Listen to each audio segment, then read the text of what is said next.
We're here with Reverend Dr. Thomas G. Long, Bandy Professor of Preaching at Candler School of Theology, Emory University, talking about his new book, Accompany Them With Singing, The Christian Funeral. Tom, thank you for being with us today. Pleasure. You write in this book that you hope that this will be a reliable guide for pastors and priests who preside at funerals today to describe the Christian funeral, its history, theology, structure, content, and practical features, and to explore the tensions and possibilities of the Christian understanding of funerals in a contemporary culture. Why do you feel such a book is needed today? Well, a number of reasons. First of all, I think the practice around funerals is one of the most dramatically changed aspects of ministry that people are experiencing. One of the pastors I was talking to when I was doing the research for this book said, of all the things I do in my ministry, the thing that has changed the most has been funerals. Along with that comes another reason. Pastors are kind of confused about exactly what constitutes now a good funeral. We live in a time of kind of consumer impulse, and people are trying to do ad hoc versions of funerals, and pastors are wondering whether they should go along with that or whether there's a gold bar standard. So this book was written partly in response to that concern. When I first started, I looked at the literature that was out there for funerals, and the last good book on funerals was written in 1954. So the time has come. You write that in the decade you've been researching the book, your thoughts about the Christian funeral have changed. What are some examples of that? Yeah, when I first started writing the book, what I really wanted to do was to write a good guide to pastoral care through the funeral. But in doing research for the book, I discovered that the origins of the Christian funeral are really much more dramatic and much more theologically ambitious than simply pastoral care. That providing pastoral care is maybe a kind of byproduct of the funeral, but not the main goal of the funeral. So I got converted by my own research in that regard, and began to write about the great drama of the Christian funeral, rather than just the particular aspect of pastoral care and grief management.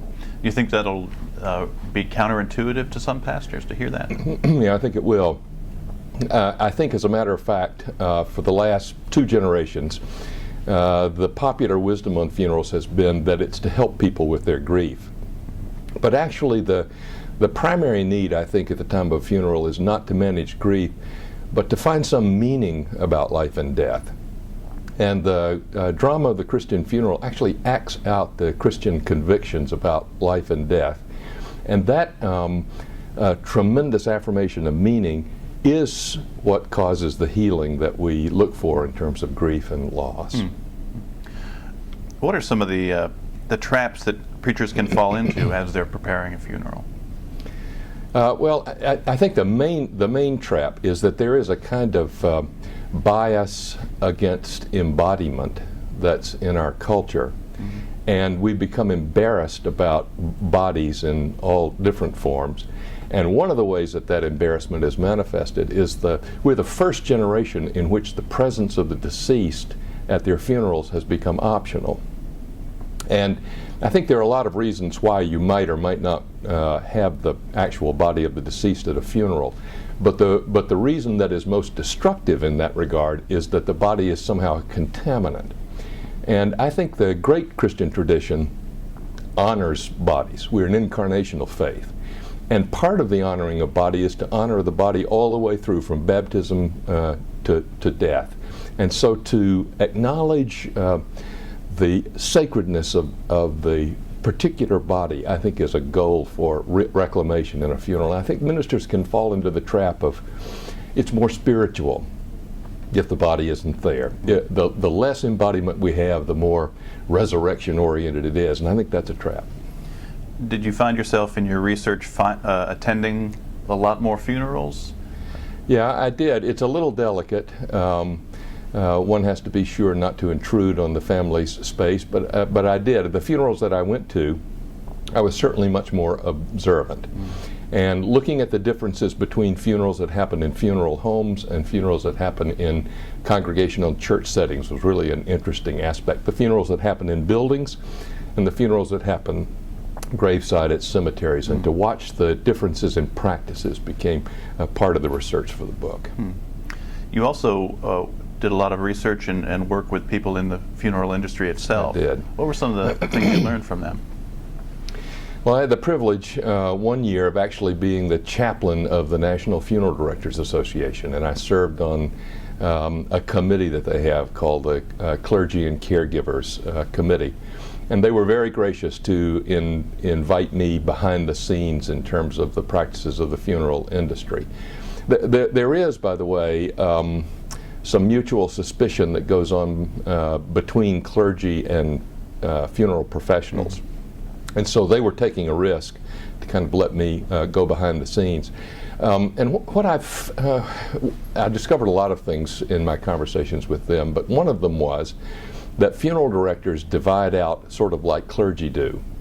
There are funeral directors who really get it, who function as kind of priests in our culture, who recognize that a funeral well done is not simply a good business practice, but is a contribution to our culture.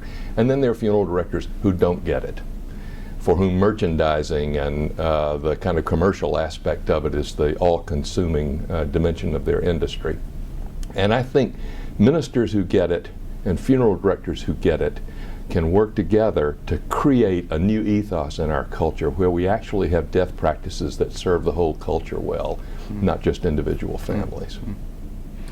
One of your sections of the book talks about difficult funerals. Of course, all funerals are difficult, but there are some in particular that you call out as special challenges for preachers and pastors. What would those be? Well, I think that probably in our culture at this moment in our history, the death of a child is probably the most challenging thing that we face. And that's, it's not altogether new, but there is an increased emphasis on the problematic quality of that. If you go into a church cemetery where there are graves 100 or 150 years old, you will find often families with lots of children's graves. But that's a rare thing now in our culture. And because it's rare, the death of a child, it attacks our sense of meaning, our sense of hope much more profoundly than an ordinary adult death. Another would be suicide. We've changed our theological attitude over the generations about suicide. There was a time, of course, that suicide was almost the unforgivable sin. A suicide could not be buried in many cases in a Christian cemetery. And now with increased awareness of emotional illness and the kind of pressures that people are under, there's a much more compassionate view of suicide. Even so, the suicide of somebody we love is a great threat to our sense of meaning, to our sense of having cared for or not cared for that person. Very sensitive funerals for suicides. What do you hope, if there are one or two things that a pastor or funeral director or someone else could take away from the book, what would you hope that would be? One of the things that I hope pastors would gain from the book is that every Christian deserves a royal funeral. Not necessarily an expensive funeral, but a funeral in which the sanctity of a life is given great dignity and woven into the larger story of the gospel. And we act that out with public pageantry in a way.